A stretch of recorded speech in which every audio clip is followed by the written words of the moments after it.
All right, Matt Andes here from Dallas, Texas now.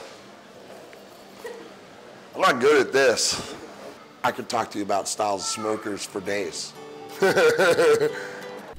呢位咁可愛又表情多多嘅大廚對住鏡頭係有啲怕醜，但係其實最緊要你 BBQ 掂嘅啫。大家睇佢手起刀落，淡定又有台型啊！嚟自德州 Gaylord Texan Resort 嘅 Matthew Andes 早前就飛到澳門 JW 萬豪酒店名廚都會坐鎮2星期，帶嚟一系列正宗德州 BBQ 美食，大大嚿就啱晒食肉獸。仲有多款芥末醬汁，任你點完又點。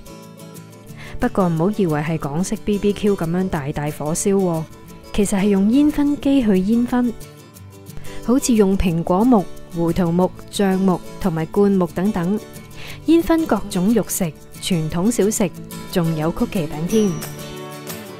今次酒店特別由美國運嚟呢一部煙燻機，喺管道加入木屑餅燃燒出煙霧。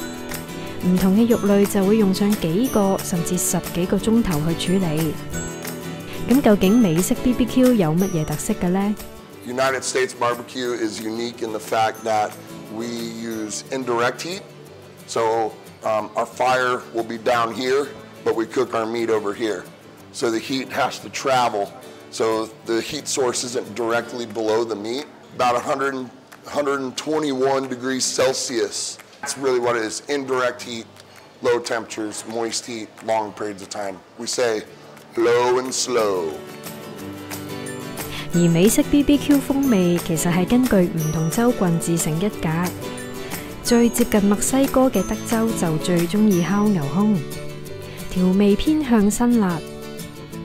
而好似一塊50磅重嘅牛胸肉就要用上12小時去慢烤，薄切入口非常嫩滑，配上有鬼佬瓦沙比之稱嘅鮮刨辣根就最醒神啦。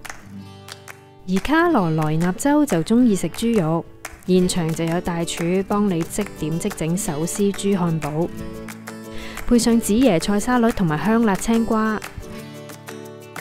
記得要係咁加香葱煙肉薯仔半碟喎。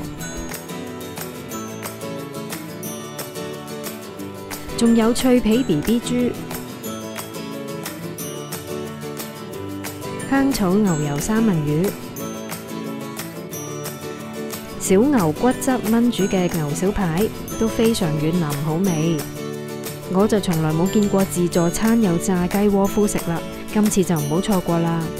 佢係德州十分受歡迎嘅傳統小食，淋上楓糖漿，鹹鹹甜甜，好有風味㗎。